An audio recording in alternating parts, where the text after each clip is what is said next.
Ralph, we were trying to get a sense of guys at the fringes who can be a part of this team in a playoff lineup.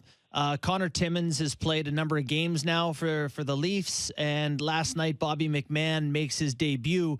Do you have an opinion on McMann after one game, and how has your opinion of Connor Timmins evolved? Well, Connor Timmins, I think both guys you love because they're such a great story. McMahon's 26, I think. So Yes. It's been a long road for him to get there, and Connor Timmins was on the bubble in Arizona, and you think if with all due respect, if you can't be a regular in Arizona, you're probably looking at the Bobby McMann way back to the NHL. So. I've liked the fact that they're two guys that have great stories of getting there. They weren't high draft picks; that they were slowly molded to come along. They were, guys that and Timmins has battled through injuries through his career as well. So that's what I love the most, being a hardened, if not bitter, 7-year minor leaguer. To see guys get those opportunities and succeed. I thought McMahon was good. I thought there was good speed last night, and there were a couple of little plays.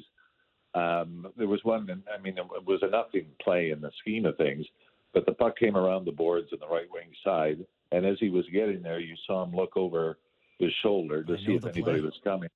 And a lot of guys would just, sort of panic and just try to jam it out, without taking a look. So I thought that was, a very, very small thing, but I thought it showed that his composure was pretty good. And I loved his post-game comments, too. He said he used to play against Matt Duchene and the NHL video game. He said, so it was pretty cool lining up against him, So I thought that was a pretty neat take. Our memories are still good enough to know when we played, if you didn't make it at 22 or 23, you were done. Done. Yeah. Well, I know the first 5 years I get sent down, they said they wanted me to mature and learn the pro game and, get better at the pro level. And then the last 3 years, they said they were going to go with the younger guys. So I think timing's pretty important, Kev. It is. And at the same time, let me ask you something. Is there enough room in the back half of the season that a guy like Bobby McCann can get himself into a conversation and maybe turn himself into another Pontus Holmberg, or is that just unrealistic at this point with the back half to go?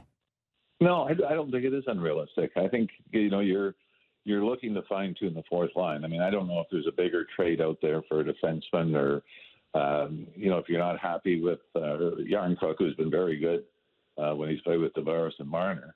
If you want more of a scoring threat on the wing on the top two lines. Remains to be seen. But I think he's a guy that, if you put him in the same conversation with Dryden Hunt and Zach Aston Reese, if he can maybe bring that little extra on the fourth line, and I think it's important too to have. We talked about his long road to get there at the age of 26. Aston Reese was an invite to training camp and earned himself a contract. I think you've got to have guys that are happy to be there in that role. It's not about I want more ice time and I should be on the power play. I accept, the role I have, whether it's 8 or 12 minutes a game, and it's my job to produce during that time. So I think he's absolutely in that conversation to be a bottom six guy that has some character and some compete in him.